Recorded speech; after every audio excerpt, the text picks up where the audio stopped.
International meditation day છે 21મી December. આ પ્રતિકાત્મક રીતે દિવસની ઉજવણી કરવામાં આવતી હોય છે. પરંતુ જો આ ધ્યાન એ તમારી નિત્ય ક્રિયા, તમારી જીવનશૈલી બની જાય તો આ ઇન્ટરનેશનલ મેડિટેશન ડેની જે સેલિબ્રેશન છે એ સેલિબ્રેશન સાર્થક ગણાય. અને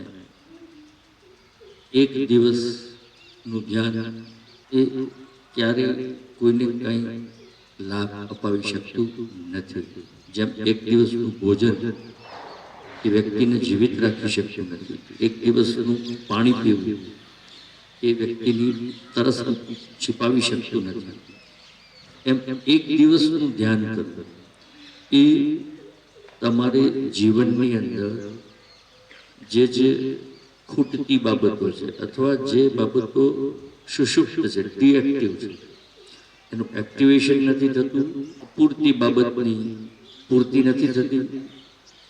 એની માટે નિરંતર, જેને સાધના શબ્દ કહેવામાં આવ્યો છે સંસ્કૃત અને ગુજરાતી ભાષામાં, ઇંગ્લિશમાં જેને ડેઇલી પ્રેક્ટિસ કહેવાય છે, એમ આ ધ્યાનની ડેઇલી પ્રેક્ટિસ છે એ ચોક્કસ તમારા જીવનમાં પૂર્ણતા, સ્વસ્થતા અને સફળતા અપાવી શકે એવી સુંદર પદ્ધતિ છે. આ પદ્ધતિ જીવનશૈલી બનાવી અને તમે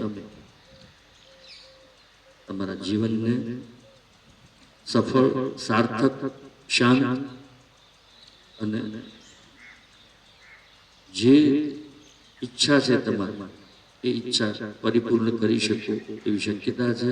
ફરીથી તમને આજના આ ઇન્ટરનેશનલ મેડિટેશન ડે ઉપર શુભેચ્છાઓ પાઠવું છું. ધન્યવાદ.